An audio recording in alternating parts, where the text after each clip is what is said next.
Judul firman Tuhan pagi ini adalah, bisa baca 23, diberkati untuk menjadi berkat. Amin.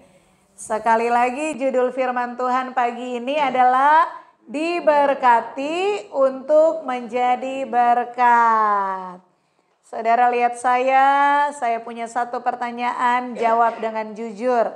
Kalau dengar kalimat ini, diberkati untuk menjadi berkat, apa yang langsung terlintas di dalam pikiran saudara? Diberkati untuk menjadi berkat pada umumnya seringkali yang terlintas di kepala kita seperti ini. Betul apa benar? Baik, kita akan membaca satu ayat, Kejadian 12 ayat yang ketiga.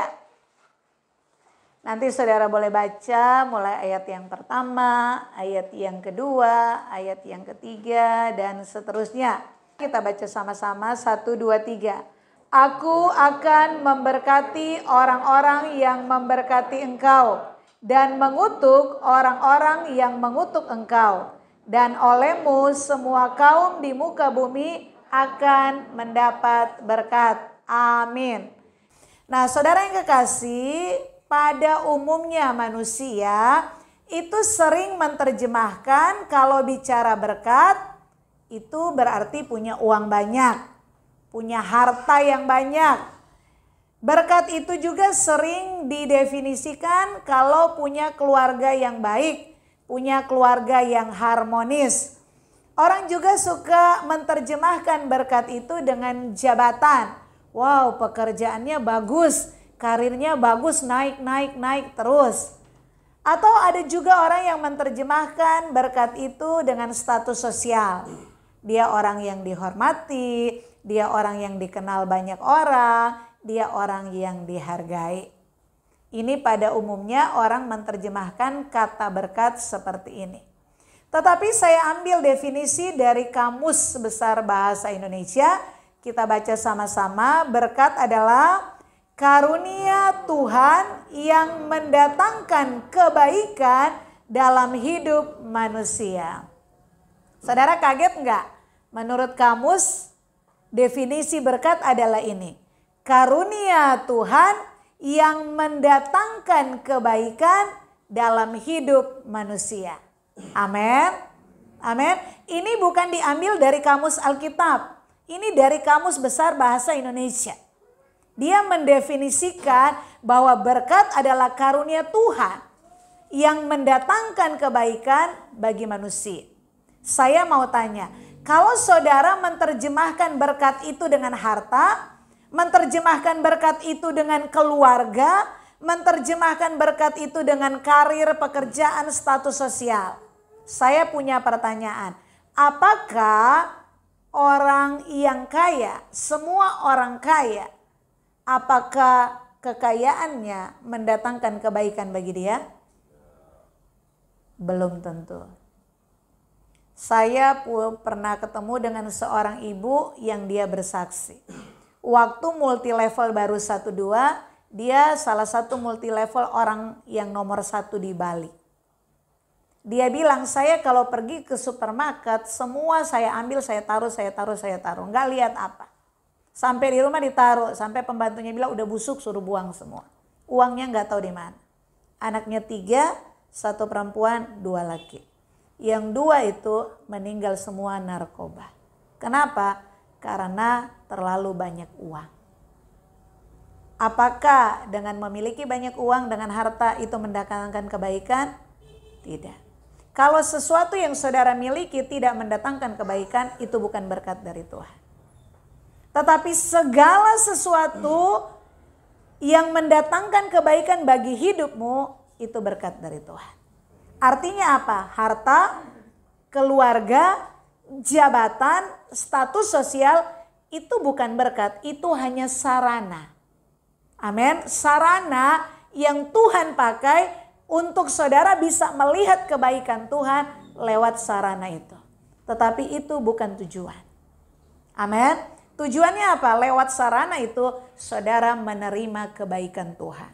Dan orang-orang yang menerima kebaikan Tuhan, dialah yang akan menjadi berkat buat sesama. Artinya apa? Lewat hidupnya orang bisa melihat, menikmati kebaikan Tuhan. Amin.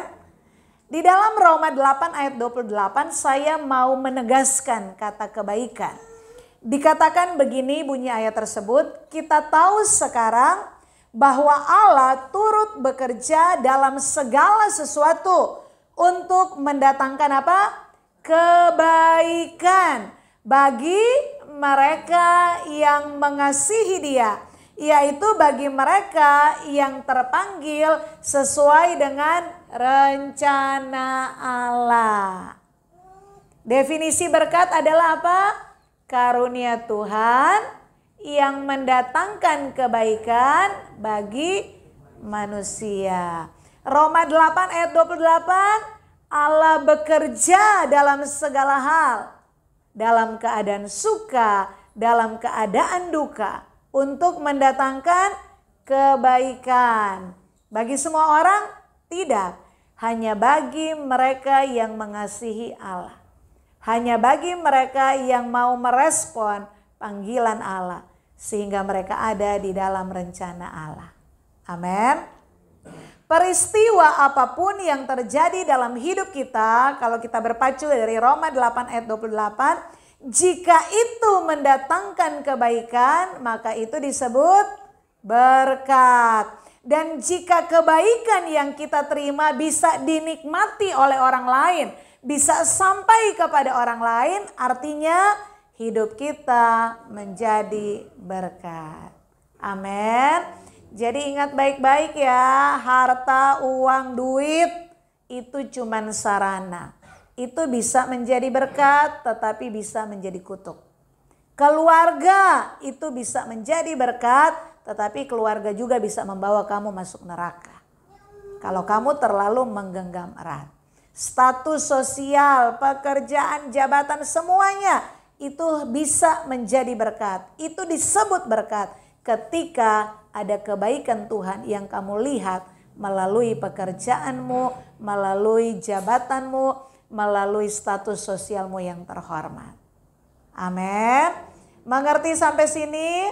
Nah, ada macam peristiwa yang dialami oleh manusia. Yang pertama suka, yang kedua duka, yang ketiga saya kasih tanda kutip aib. Suka itu berbicara doa-doa yang dijawab. Saudara pernah mengalami mujizat Tuhan? Wah, aduh Ibu Pendeta, tidak ada uang, tidak ada makan. Tiba-tiba Tuhan kirim burung gagak. Tetangga kos sebelah ketuk pintu, wow, padahal tidak minta. Banyak hal kebaikan Tuhan yang kita terima dalam hidup kita. Mungkin ketika kita jalan buntu, tiba-tiba Tuhan buat jalan. Ada masalah begitu penat, gak tahu berbuat apa-apa. Tuhan menyatakan pertolongannya tepat waktunya. Itu peristiwa-peristiwa suka. Dan saya percaya semua kita yang ikut Tuhan yang hadir pagi hari ini, kita pernah mengalami apa yang disebut mujizat, apa yang disebut kebaikan, apa yang disebut pertolongan Tuhan dalam hidup kita. Amin. Nah, sekarang jadi pertanyaan, apakah semua kebaikan Tuhan, apakah semua doa yang dijawab, mujizat yang kita terima, apakah saudara bisa melihat kebaikan Tuhan di balik semua itu? Oh bisa Bu Pendeta, nggak usah jadi orang Kristen. Kalau pertolongan-pertolongan doa dijawab, agama apapun akan berkata Tuhan itu baik. Amin. Semua bilang Tuhan itu baik. Doa dijawab, kita lihat kebaikan Tuhan. Permohonan dikabulkan, kebaikan Tuhan. Kebutuhan dicukupi, kebaikan Tuhan. Dalam kesesakan ada jalan keluar, kebaikan Tuhan. Itu mudah sekali. Tetapi peristiwa hidup kita kan bukan cuma suka semuanya. Bukan cuma peristiwa-peristiwa menyenangkan. Ada yang tanda kutip namanya duka cita. Ada yang kejadian-kejadian terjadi tidak sesuai dengan harapan. Yang membuat kita sedih, membuat kita galau, membuat kita hampir putus asa. Dan membuat kita mungkin menangis. Amin. Tapi Roma 8 ayat 28 kan berkata, Allah bekerja dalam segala sesuatu. Tidak ditulis Allah bekerja ketika doamu dijawab. Allah bekerja ketika engkau baik-baik saja. Tidak. Dalam segala sesuatu. Artinya dalam segala peristiwa. Ketika kamu doamu gak dijawab. Ketika kamu butuh pertolongan, tidak ada pertolongan yang datang. Ketika kamu berkata, Tuhan di hidupku harapanku cuma sampai hari ini. Tetapi tidak ada pertolongan juga di situ. Jadi pertanyaan, apakah kamu bisa melihat kebaikan Allah ketika jalan buntu? Ketika langit seperti tembaga, ketika doa-doamu mental semuanya, ketika orang-orang tidak peduli dengan dirimu. Apakah kamu bisa melihat kebaikan Allah di balik itu? Amin, saudara. Saudara percaya Allah itu luar biasa sempurna? Saudara percaya Allah bisa mengubah kutuk menjadi berkat? Yang orang bilang sial itu bisa menjadi berkat? Ketika saudara menemukan kebaikan Allah di balik semua itu. Makanya saya selalu kalau ketemu dengan jemaat, kalau lagi pergumulan berat banget, saya cuma tanya satu hal. Apa yang kamu belajar dari hal ini? Peristiwa ini, kejadian yang kamu alami, apa yang kamu pelajari? Gak usah bicara orang Kristen. Yang bukan Kristen banyak mereka bisa mengambil hikmah dari setiap peristiwa. Oh, aku jadi begini. Oh, kejadian ini membuat aku berubah. Banyak. Tetapi kelebihan kekristenan kita bukan ambil hikmah saja. Tetapi kita punya hikmat Allah. Dan jika saudara punya hikmat Allah, setiap peristiwa duka cita, setiap peristiwa yang terjadi yang tidak sesuai dengan harapanmu, kamu akan tembus kepada kekekalan. Melihat rencana Allah yang sempurna. Lewat peristiwa pahit yang kamu alami hari ini. Sehingga ketika kamu dalam kesesakan sekalipun ketika Tuhan tidak menolong, engkau tetap akan bersuka cita. Engkau tidak akan bersungut-sungut. Karena kamu tahu hidupku bukan hanya hari ini. Tetapi ada kekekalan. Dan Tuhan izinkan kepahitan terjadi dalam hidupku hari ini. Air mata mengalir. Untuk mempersiapkan aku supaya layak ada di kekekalan. Tinggal bersama dengan Tuhan. Amin. Dan yang terakhir saya pakai ada peristiwa dalam hidup kita yang tanda kutip aib. Aib itu sesuatu yang kalau orang lain tahu masa lalu kita malu. Tetapi saya mau berkata, ketika engkau mengasihi Allah, Tuhan bekerja dalam segala keberadaan hidup. Masa lalumu yang tanda kutip memalukan sekalipun, itu bisa mendatangkan berkat dalam hidupmu. Ketika kamu punya hikmat Allah. Dan yang kedua, pengalaman pahitmu akan menjadi berkat untuk orang-orang sekitar. Saya kasih contoh di Alkitab satu tokoh yang namanya Daud. Kalau saudara baca Alkitab, Daud itu dosanya cuma satu di hadapan Allah. Tetapi enggak tanggung-tanggung dalam kasus Batsyeba. Dia mengambil istri orang, dia mengadakan perencanaan pembunuhan berencana. Ya, amin. Itu bukan memalukan lagi, itu bukan aib lagi. Tetapi kenapa Alkitab tulis? Karena Daud berproses dengan masa lalunya yang tidak baik. Aibnya itu dia berproses dengan datang kepada Tuhan. Dan kita yang baca hari ini diberkati lewat peristiwa itu. Berkatnya apa? Jangan melakukan kesalahan yang sama. Karena orang yang sudah tahu kebenaran melakukan ketidakbenaran, melakukan dosa, itu harganya terlalu besar untuk dia bayar. Pelajaran yang kedua kita diberkati lewat kasus Daud apa? Tuhan mengasihi setiap pribadi. Apapun dosamu merah seperti kermisi, jadi putih seperti bulu domba. Ketika kamu datang kepada Tuhan. Tuhan mengasihi, Tuhan mengampuni, melupakan semuanya. Walaupun akibat dari dosa itu harus diterima. Apa yang kamu tabur kamu tuai. Tetapi di hadapan Tuhan pribadimu beres di hadapan Tuhan. Ada banyak pelajaran yang kita ambil. Amin saudara. Segala sesuatu yang terjadi dalam hidup kita, kalau kita tembus kepada kekekalan, semua itu pasti mendatangkan kebaikan. Amin. Kalau saudara lihat ada tokoh di Alkitab yang namanya Yusuf. Di pasal yang terakhir, Dia berkata apa kepada kakak-kakaknya? Kalian memang mereka-rekakan yang jahat terhadap aku. Tetapi Tuhan merencanakan semua ini mendatangkan kebaikan. Supaya aku bisa memelihara kalian, memelihara satu bangsa. Jadi lewat peristiwa 13 tahun dalam masa penderitaan, air mata Yusuf, dia menemukan kebaikan Tuhan. Aku masuk dalam rencana Tuhan untuk menyelamatkan keluargaku. Karena keluarga ini yang pada akhirnya disebut bangsa Israel. Cikal bakal Israel inilah yang melahirkan juru selamat, yaitu Yesus. Amin. Tokoh yang lain namanya Ayub. Dia kehilangan semuanya. Itu bukan pahit lagi hidupnya kalau lihat dari kacamata umum. Anaknya 10 mati, hartanya dalam 1 hari habis. Sakit itu bukan sakit-sakitan dari ujung rambut sampai ujung kaki. Sahabat-sahabatnya yang harusnya menghibur dia malah mencela dia. Istrinya yang seharusnya menjadi penolong malah mengajak dia untuk meninggalkan Tuhan. Tetapi sebelum kitab Ayub berakhir ada perenungan. Ayub datang duduk di kaki Tuhan dan dia berkata, Tuhan, kalau pakai bahasa sekarang ya, aku melihat kebaikan-Mu lewat peristiwa-peristiwa pahit yang aku alami. Dulu aku mendengar tentang siapa Engkau, tapi sekarang aku memandang dengan mataku. Aku melihat, aku mengalami Engkau benar-benar ada, Engkau benar-benar nyata. Amin saudara. Masa-masa pahit, doa gak dijawab, sakit, penyakit, apapun tanda kutip yang disebut penderitaan. Kalau saudara bisa datang kepada Tuhan, saudara dicelikkan, saudara tembus pada kekekalan, kamu akan melihat bahwa ada kebaikan Tuhan. Tuhan bekerja di dalamnya. Dan kamu akan bersyukur untuk setiap peristiwa yang Tuhan izinkan terjadi. Amin. Artinya apa? Di dalam kehidupan saya dan saudara yang percaya Yesus, tidak ada yang disebut malapetaka, tidak ada yang disebut kutuk, tidak ada yang disebut peristiwa sial.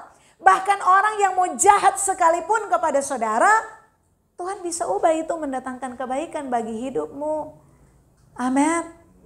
Kita nih biji mata Allah, kita dijaga dengan syarat kalau kita mengasihi Allah.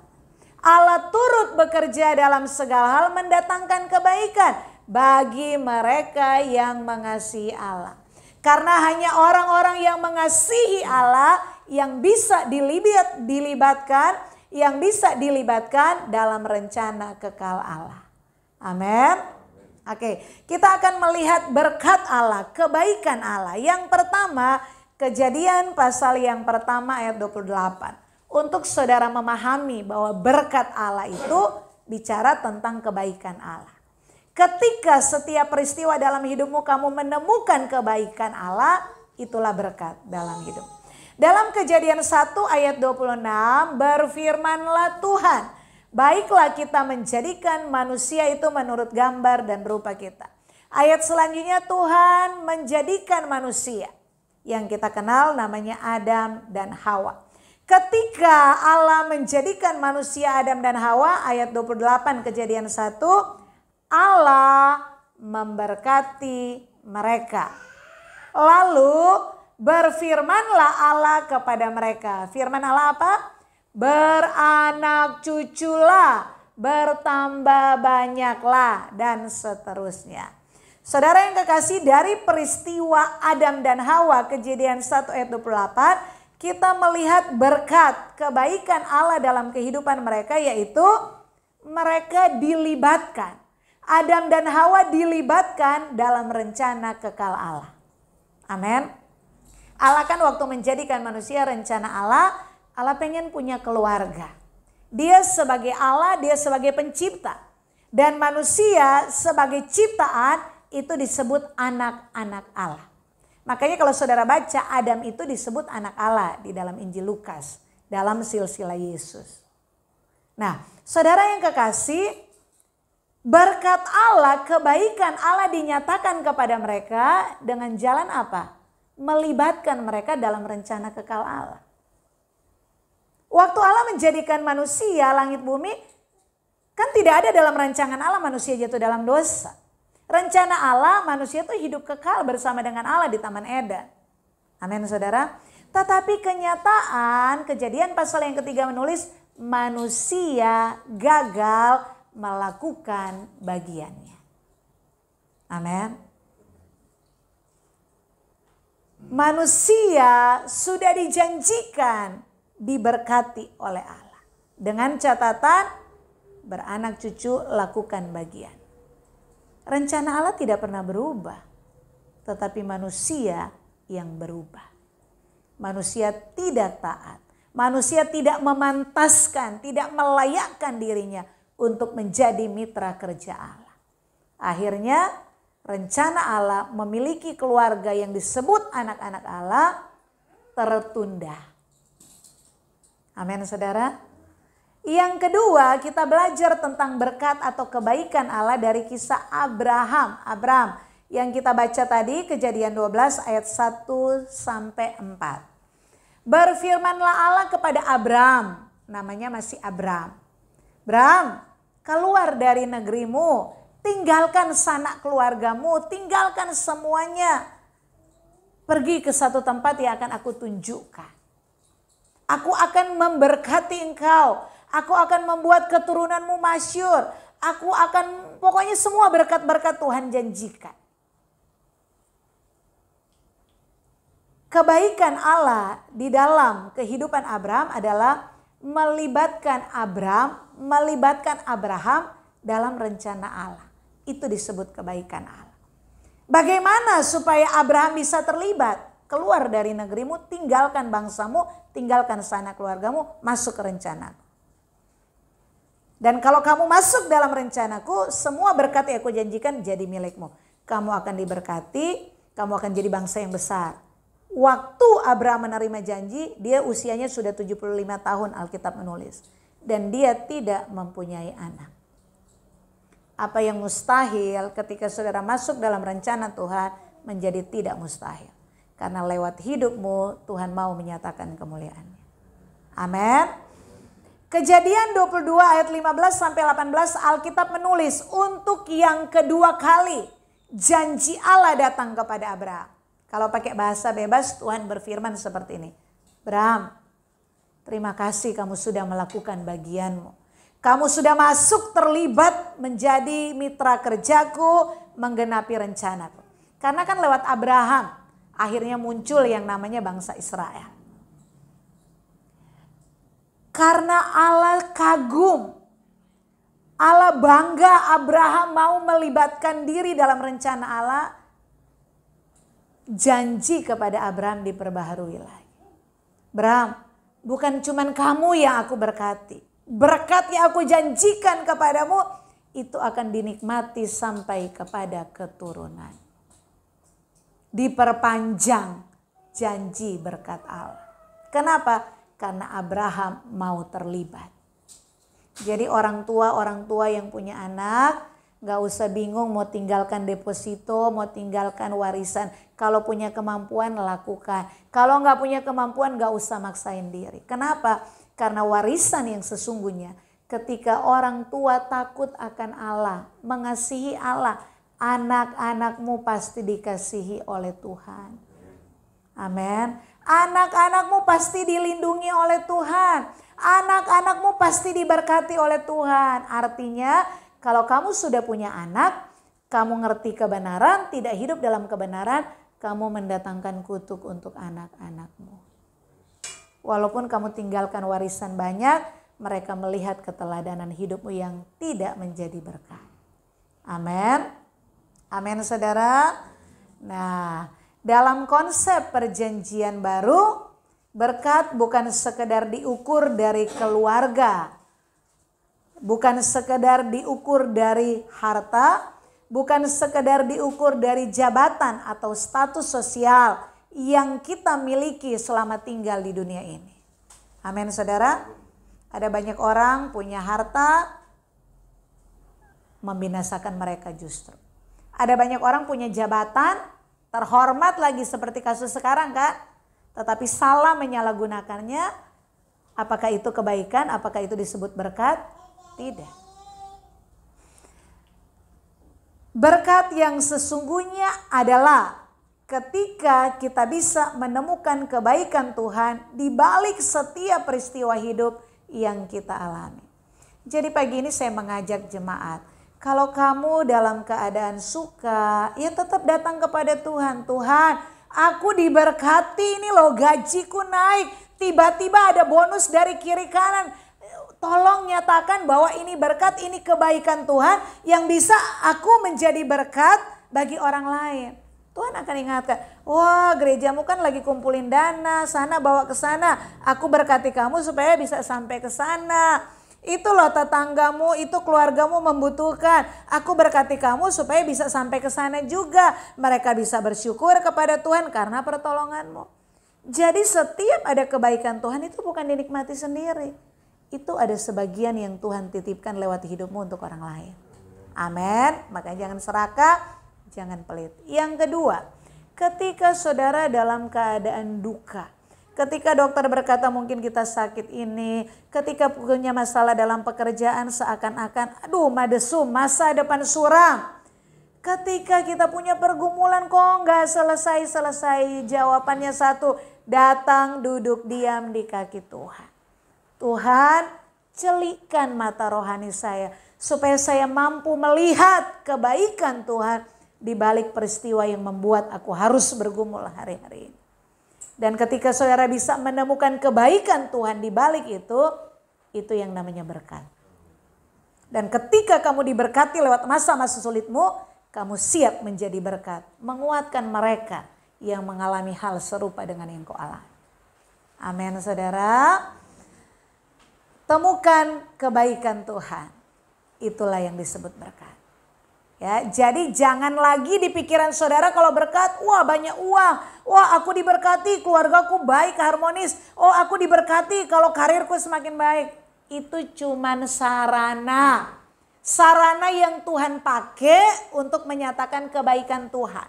Tetapi ada banyak orang dikasih sarana, dikasih fasilitas, bukan menemukan kebaikan Tuhan, justru menjauhkan dia dari Tuhan. Kenapa nggak ke gereja minggu lalu? Ibu pendeta kayak tidak tahu aja, kita kan mobil baru, bisa pergi-pergi cuman kalau hari Minggu, kumpul keluarga, anak-anak libur.